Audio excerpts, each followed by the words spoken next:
Welcome to Journey to Queendom, the sacred space where survival ends and sovereignty begins. I'm your host, Marci J. Duncan, and this is where we lay down the cape of overachievement, code switching, and self doubt, and we pick up the crown of softness, wholeness, and authenticity. In each episode, we're going to peel back the layers of that hustle culture, perfectionism, and we're going to look at the pain too. But we're going to rediscover joy, vulnerability, intimacy, and freedom. This is not just a podcast, it's a reclamation, reclaiming your authentic self.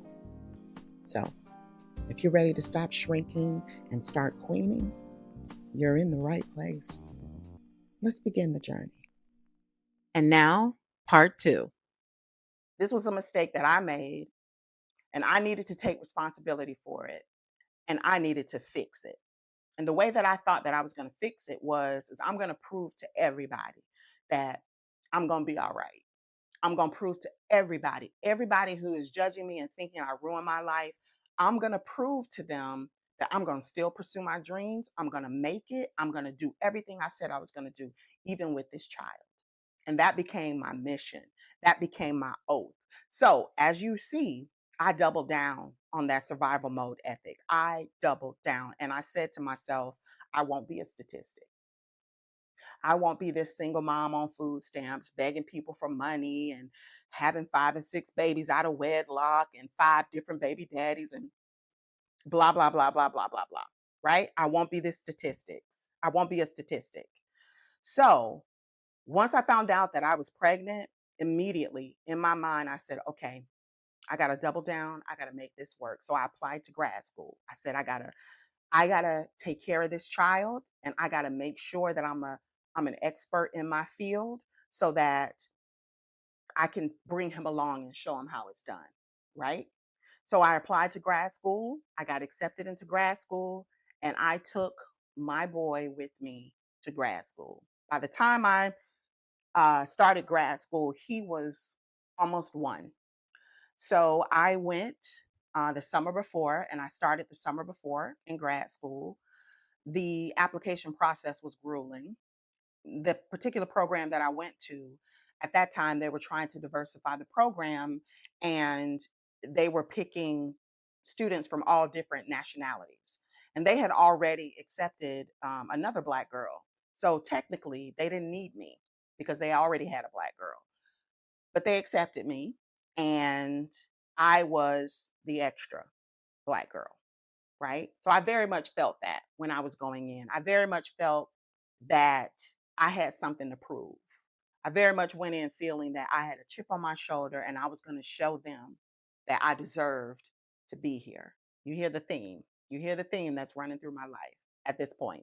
So I had something to prove back home, and I had something to prove in school. Showed up. I went a summer early just so that I could get a head start and I could find a housing for me and my son, and I could find him a daycare and get all situated, get the house situated for him to come, and everything would be all right. So I did that. I found a place and I secured the daycare. Everything was ready for him to come. Went back home right before school started to pick him up. And everybody back home was like, Marci, you don't have to take him. You can leave him. You can go and finish your degree, and then you can pick up, where you left off. You can visit, you can see him as much as you want. You don't need to take him up there. And of course, I was like, no, because at this time, that baby, my son, was an extension of me. And just like I felt for myself, I felt for him. And I'm like, no, I have to protect him at all costs. I'm going to do what I said I was going to do. This is my baby, and I'm going to make it work. Right? Same thing, me and his father. He's like, hey, you don't need to take him up there, blah, blah, blah, blah, blah. And I was like, no, I'm doubling down. I'm going to do this. I'm going to do this. I'm going to show you. I'm going to show them. I'm going to make this work. So I did. I took him. We got situated in school and got him into daycare, and we got on our routine. Right? It was so good that my first semester, I didn't have any assignments outside of my regular classes. So I could come home right after school. It was just like I was working a full time job.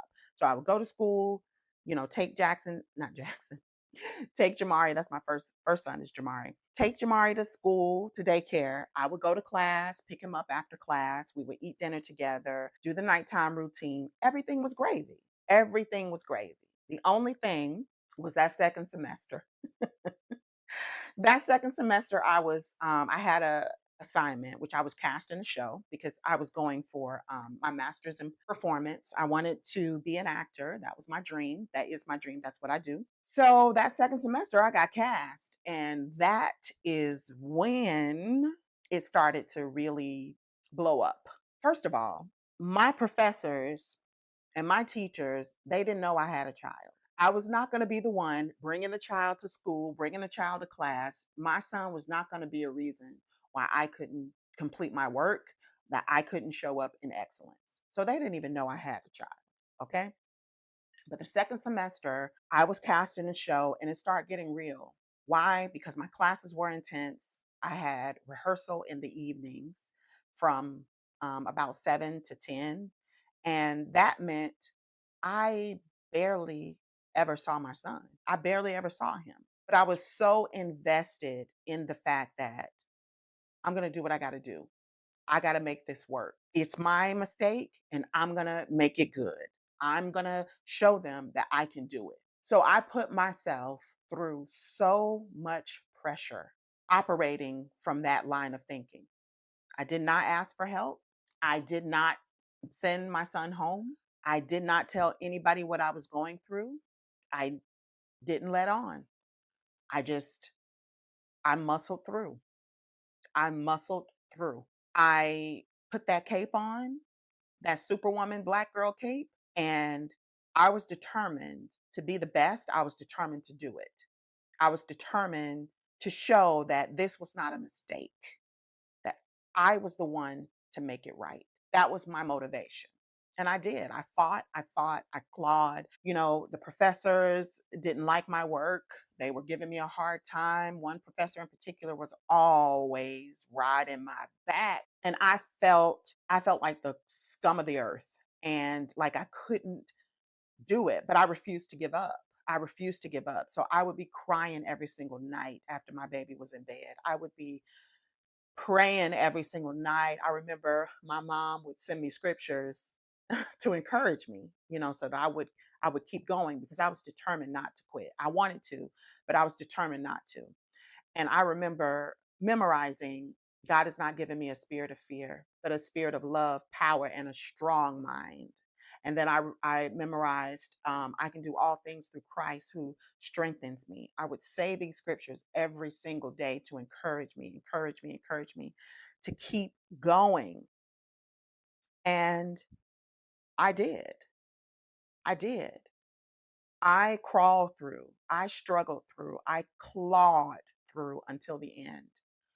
And it got really bad because I was at the point where now I had to take my comps, my qualifying exams, and I had to write my thesis. And it was beginning to be very difficult. And the reason why it was difficult because I also was doing my senior project, which is my senior performance. So I had to do my senior performance, write my thesis, and take care of this child. And let me just paint the picture of the day that I was having, my everyday in my last semester. I wake up, take my son to daycare, go to class, get done with class around 5 o'clock, go pick my son up from daycare. We eat together for about 20 minutes. And then I would take my son to the babysitter. And then I would go to evening rehearsals from 7 to 10 or 11. Then I would go and pick him up from the babysitter, take him home, tuck him in, wake up, do the whole thing again. That was my day. And it was getting rough. It was getting rough. And the part of it that was getting rough, because I didn't mind beating myself up to get through. The part that was getting rough to me is that I was not even seeing my son. I wasn't spending any time with him. I wasn't spending any quality time with him, and I missed him, and I felt guilty for not being there for him. And looking in his eyes, I just was consumed with guilt and depression and worry, so much so that my performance was failing because of this stress of not being there for my son, and how much I was punishing myself for not being a good mom at this time. So I had to call my mom. I had to make that phone call. And it was one day after a rehearsal. My babysitter came and picked me up from rehearsal, and she had Jamari in the back seat. And she was like, "What's going on?" And she knew something was wrong. And I just broke down. I broke down and started crying and heaving and crying. Thank God my baby was asleep in the back in the car seat. And I just began to tell her, I am suffering. I can't focus in my rehearsals. I can't keep it together. I feel like I'm going to fail. I'm going to mess this up. And on top of it, I just miss my son. I'm not spending enough time with him. And I remember her saying, her name was Penny. And I remember her saying, "Call your mom." And when she said that, I knew she was right. I knew she was right. I didn't want to do it because to me, that was admitting that I couldn't do it on my own. To me, that was admitting that this was a mistake. He was a mistake. I made a mistake. And I couldn't take care of it like I thought I could. So it was very hard for me to call. But I did. Sitting there in that passenger seat, I called my mom and I told her what was going on. And she said, "I was waiting on you to call." And that really touched me. My mom and I are a lot alike. And she basically took the stance: I'm not going to push, I'm not going to pry, I'm not going to put myself in this situation. She can figure it out. But if she reaches out to me, I'll be there. And she was.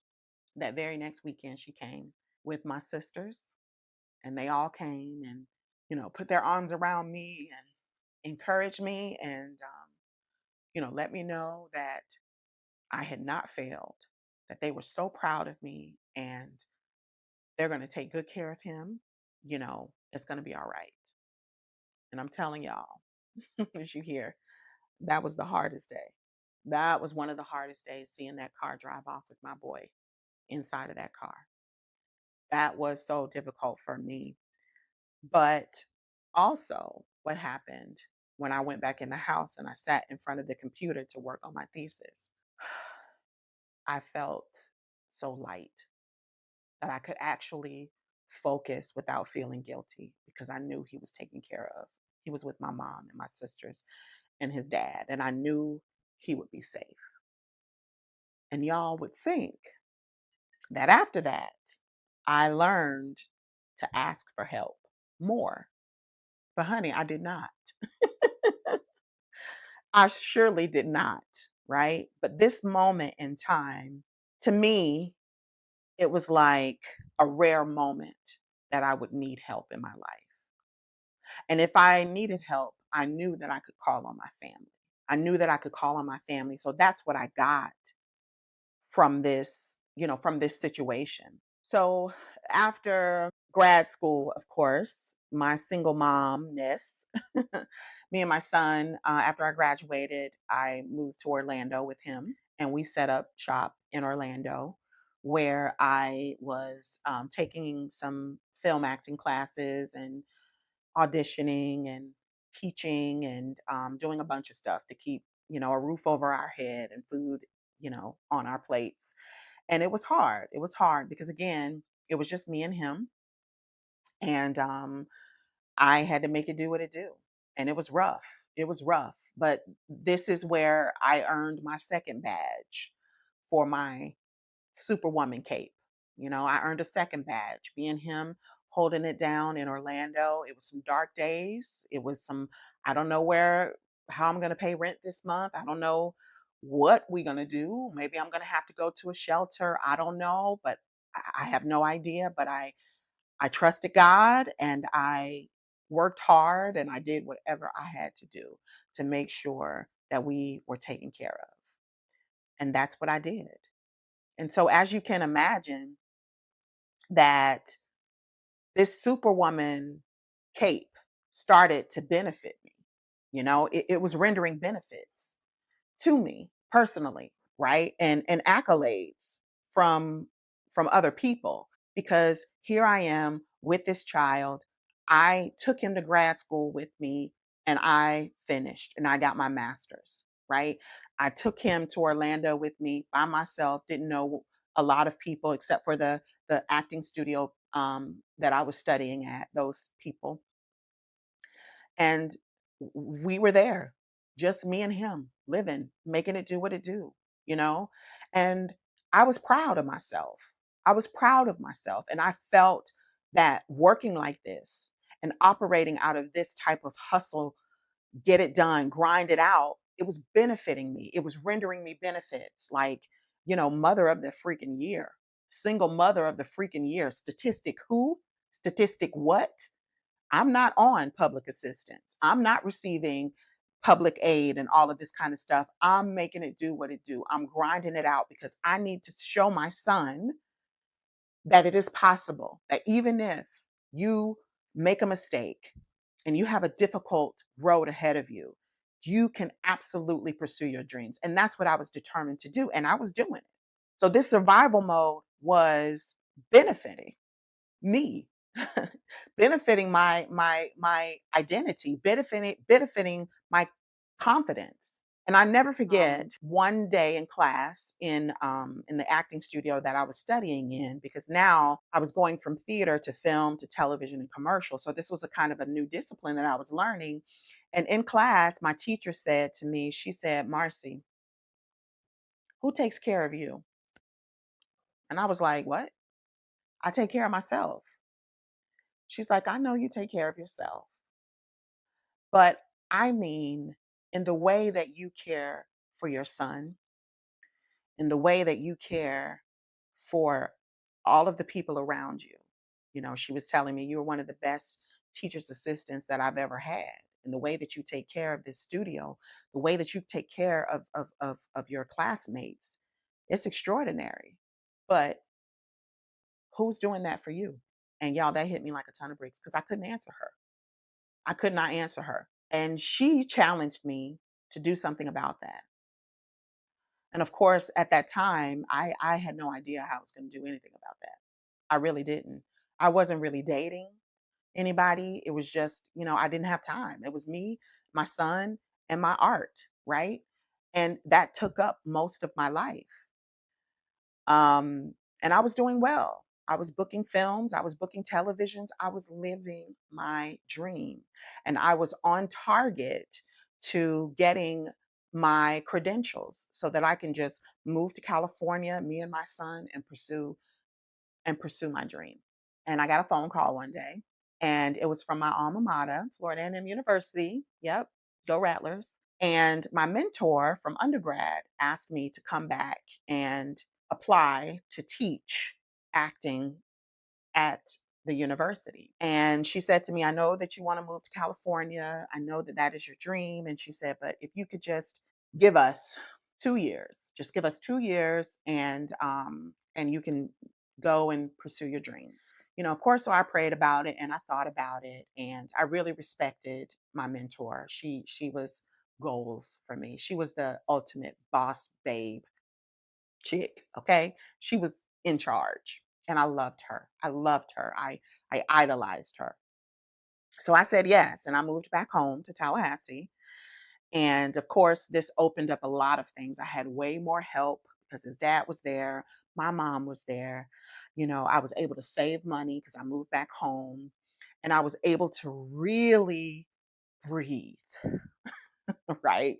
From all of the hustling that I was doing, I was really able to breathe for the first time. But little did I know that hustle, that survival mode was still in me, right? It didn't go anywhere. And because I had spent so much time contributing to it in grad school and in my life in Orlando, it was still first and foremost in every decision that I made. So when I started teaching at FAMU, I was determined to be the best, to create this program so that it is a great acting program, to give these students the very best that I had. Because when I studied in Orlando, I studied under a woman who gave me everything she had. And I was like, oh my God, that's the kind of professor, that's the kind of teacher I want to be. And so I went in. Do you understand me?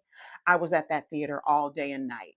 Every time they asked me to do something, I was doing it. I was directing, I was acting, I was also teaching my own acting classes at night on the side for my own business, Artist at Play. I mean, I was doing it because I was thinking in my mind, because I'm not out there auditioning and acting, I need to make sure that I'm still being creative here on the university campus. So I doubled down on directing, and I was still going to Orlando back and forth to audition when a big role came up. And if I would book something, I would just go, take off, do a sabbatical, go and book that thing, and come back and teach. So, as you can imagine, that hustle started to re engage. I started to get a breath of fresh air, but very soon after, I was like, I'm back. For some reason, that rest and that breath of fresh air did not feel right. I needed to go and be productive. I needed to achieve. I needed to climb that ladder. I needed to show my son what what pursuing your dreams look like. And so that's what I did. That's what I did. I was in full on hustle mode, running here and there, doing everything. And what I really started to realize is I started to develop and to identify this persona of confidence, independence, strength, and even a version of masculinity, right? Because it was very much survive, protect yourself, don't let anybody take advantage of you, be the first, be the best, right? It was very much turning into a sort of femininity because it doesn't serve me, it's weak. I need to take on the traits of masculinity because I need to be strong. I need to beat them at their own game. And now I'm starting to date. And now I'm seeing things like women being taken advantage of, right? These men are playing games and they're running games on these women. And I'm like, I'm not going to be like them. I refuse to be like them. So then I started to take on the persona of the man in the relationship where I was like, I'm going to get everything I can get from you without giving you anything. I started playing games. I started looking at relationships like this big game you play, and I had to win. I had to be on top. I had to be the one running game on them. This was what I was doing. This is what I was doing. And I had no idea what I was doing to myself. I had no idea. And it was leading into all of these different types of things. So first it was hustling. Well, first it was survival mode. Then it was hustling. And then it was adapting the traits of masculinity. And then it was developing this whole persona of strength and confidence and independence. I don't need help. I'm self motivated. I can get the job done. I can solve the problem. And then it became cutting people off at the first sign of betrayal. If you betrayed me or if you made a mistake, boom, cut. You are out of my life. And it was anybody. Friends, men that I was dating, that was that, right? If I saw deception, even though I was dishing deception down, if I saw deception at any cost, at any level, I was cutting you off because it made me so mad, y'all. It made me so mad that men would be celebrated for having 5 and 6 women. And yet women are considered less than if they have more than one guy on rotation. So it was like a protest. It was like a silent protest that this mission that I was on to be equal with the man, to be equal with the man. Now, these things just started to come up in me, y'all. They started to come up in me. I had no idea why. I had no idea the source. I had no idea that it was just snowballing year after year after year after year. And then I met my husband and I was deep in playing games, really deep. in playing games. So I was forced to really look for the first time in what I was doing because he challenged me after we had been dating for a while, and I was still playing these games. And he straight up confronted me. He was like, "Hey, I'm trying to be with you. Now, if you still playing games, you can do that, but I'm not going to be here playing no games with you. Now, if you want to be with me, let's do it. But if you still going to be playing games, you can go do that, and I'll go ahead and do what I'm going to do." And for the first time, y'all, it mattered to me if that man walked away. It mattered to me. So then I said, "Okay, I got to stop. I got to stop playing games, and I'm going to try to make this relationship work." And Lord, I didn't realize how difficult that would be. I mean, because my mentality in dating was, I get them before they get me. I won't be the stupid girl who gets taken advantage of. I will not be vulnerable. I will not show them who I really am, right? Because they're just going to take advantage of me. I have to protect myself. And so, as you would guess, I took that. I was still wearing that cloak when I entered this relationship with my soon to be husband. And so there was a lot of contention. There was a lot of friction. There was a lot of things that I was just like, what is going on? Why am I having such a hard time? What are these emotions? What are these feelings? What is happening to me? Because here I have this mirror of a man showing me who I really am, what I really look like to a person that is authentic, to a person that is kind, to a person that is genuine, to a person that is wanting me for real. And so he's showing me my reflection, and it looked atrocious. It looked atrocious. But guys, I had no idea how to fix it. I had no idea how to deal with it. And that is when I started to engage in therapy. I started to engage in therapy sometime after that, not immediately. Some things happened in my life. I lost my sister, and that incident really took me to be serious about clearing up some things in my life, because what I did know is that I love this man and I wanted to be with him for the rest of my life. I knew that he was a good man. I just was not sure that I knew how to love him. And I wanted to. And because I wanted to, I knew some things had to change. So I started therapy very seriously. And in that therapy, I started to understand what was contributing to this behavior. What was contributing to this behavior? And it was, first and foremost, my connection with religion. And I do mean religion, because religion was teaching me that I am to be pure and I am to be chaste and I am to stay away from all of these sinful things. And if these things are sinful and I partake in them, then that means that I am dirty. I am unclean. And I internalize that, right? So that was coming up for me, which was also suppressing my ability to open myself, right? To really let myself feel authentically, because I was so busy feeling less than, punishing myself, feeling guilty about the decisions and the choices that I made. Of course, another thing that came up was the fact that I was a very curvy girl. And I always was a curvy girl, even when I was little. My dad nicknamed me Brick House. How inappropriate is that? And if you don't know that term Brick House, go Google the song Brick House, and you'll understand. So from a child, I was always noticed because of the way that I looked, my body. And so that meant that men and boys were always looking at me with that look. And you know what that look is. And so as a little kid, I certainly did not know how to internalize that.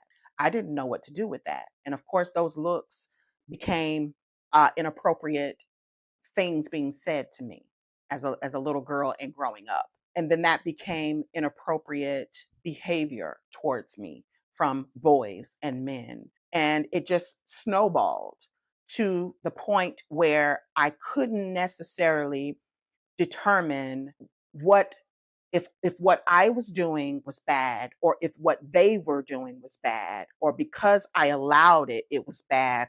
I couldn't understand it. First, I didn't have any refusal skills, so I didn't know how to say no. Second, I would just do the best I could to deal with what was happening, which was disassociate. I didn't know at the time that that's what I was doing, but that's what I learned. It would almost be like I was standing outside of myself looking at myself, right? Just stuck in my body, not knowing how to get out of this situation. And so I just bear down, get through it, and disassociate. Or I pretend to be engaged, pretend to be happy, or pretend to enjoy myself, because that's what I saw on TV. That's what you're supposed to do. That's what it's supposed to be, right? Again, all of these things, trying to understand these things from a young age, started to be distorted in my brain and added to my survival mode. The other thing was my dad. He wasn't really there. I never really remember him being in our household, right? It was just basically my mom. And so he would come in and out, and I would see him in and out. And he would just disappoint me so much because I just felt, I never saw him and I wanted to see him, and he would promise and then he wouldn't do what he promised. And I remember one time he was an alcoholic at that time, and he had gotten so drunk that him and his brother started to fight. And I remember being a young girl, just being so scared, but again, being stuck in my body because I couldn't go anywhere. I was so afraid, and just seeing two grown men go at it was so frightening for me. And so one of the things I started to learn was that anger is bad. If you allow yourself to be angry, you're going to be out of control. And so I would not allow myself to express anger. I would push and push and push and push and push down my real feelings so that I would not express that anger, because I was afraid that if I allowed myself to be angry, I would lose control and then bad things would happen. So you see these things starting to contribute. Other things that contributed was that I would perform. I would pretend. I would please. I would start pleasing people. I would listen and observe other people to see what I thought that they wanted, and that's what I would give them. If I asked them, "What do you think about this?" and they were disapproving, I wouldn't do that thing, right? It became about making the other person happy. It became about making my decisions palatable to everybody, not really honing in on the things that I want, the things that I need. It was about what other people thought I needed, what other people thought would be good for me, because I did not trust that I would make the right decision. I didn't trust that I would do well, that I would do the right thing. So I oftentimes would just flow with the people around me. If the people around me went right, I would go right. If the people around me would go left, I would go left. But it was very interesting. I wasn't a pushover. I was very much independent and strong willed. But when it came to making a decision, I did not trust myself. So I would end up erring on the side of what doing the thing that most people thought I should do. And that was the only way that I could control the circumstance or the situation. Because, of course, if I was in discord with them, then that's conflict and I feel out of control, and it sends me into a fear. Right. And then my body starts saying, no, no, no, no, no, no, don't do that. Don't do that. Just make them happy. Then you won't be afraid anymore. And so this started to really snowball and snowball and snowball. And I became this person that was always performing, that was always pretending, that was always pleasing other people. And every now and then I would get what I wanted. Every now and then I would speak up for myself and do what I wanted. Every now and then I would allow that anger to be manifested and say what it is I really wanted. But not often. Not often. And so my body started to keep score. And what does that mean? All of the ways in which I was operating out of survival mode, out of lack, out of fight or flight, out of extreme immediate need. All of that time from my youth to grad school to being on my own to being back in Tallahassee to being now married to my husband, it has snowballed so that it had started to manifest in my body. My body had kept score of all of those things, had kept a list, a tab. Now, I did not know that. I did not know that until I got more and more involved in my therapy over the years, right? More and more involved. And at this point, I have been in therapy several years, and I'm starting to explore and understand how my body kept a score. First and foremost, I had fibroids. Let me tell you what fibroids are: non cancerous growths that develop in or on the uterus, typically made of muscle and connective tissue. They are very common with women experiencing them during their reproductive years. So, fibroids are growths that contain human tissue.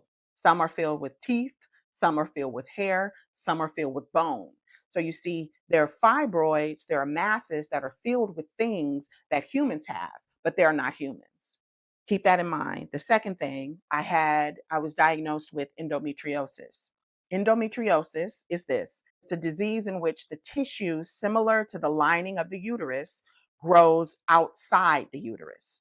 So, this lining is supposed to grow on the inside of the uterus, but in endometriosis, it grows outside of the uterus. The uterus is a reproductive organ, right? You're seeing the connection here. Fibroids, they grow outside the uterus, the reproductive organ. Endometriosis diagnosis, it can cause severe pain in the pelvis and make it harder to get pregnant. Okay, so now we have the fibroids, which are extra tissues that contain elements of humans, but are not humans. So, in a sense, they contain the tissue that creates babies that humans have when they're in utero, but the fibroid itself is not a human. Endometriosis causes my lining to grow on the outside, which makes it hard for me to reproduce. The last thing, I was diagnosed with follicular lymphoma.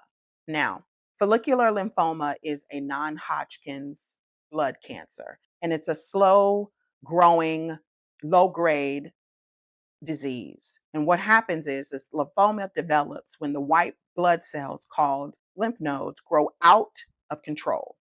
That means I have an overproduction of lymph nodes. I have them all over my body.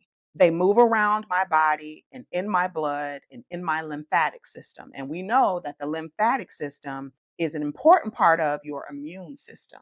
And what happens is when you start to get sick or when you have a virus of some sort, lymph nodes are produced and they migrate to the area that is infected to help you heal, to help you extract the disease or the sickness. In my body, I have an overproduction of lymph nodes, which makes me see the connection between all of these body ailments. My body constantly was thinking something is wrong, producing more lymph nodes than necessary because they're unable to find the issue.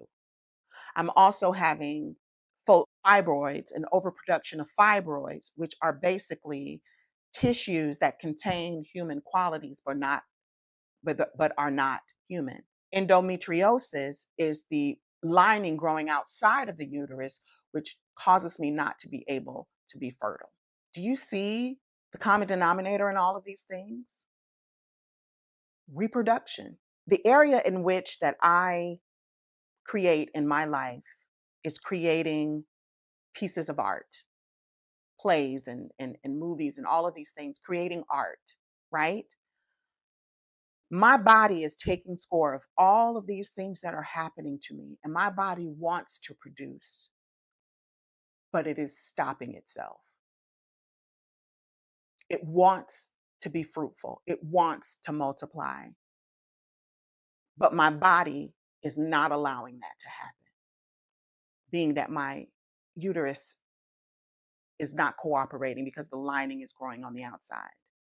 And the lymphatic system is saying, you're in danger. You have an illness. I need to heal you. So I have an overproduction of these lymph nodes throughout my body and my blood. Friends, the body keeps the score. This blew my mind. How hard my body was fighting to protect me and keep me in survival mode, because the survival mode was how my body protected me.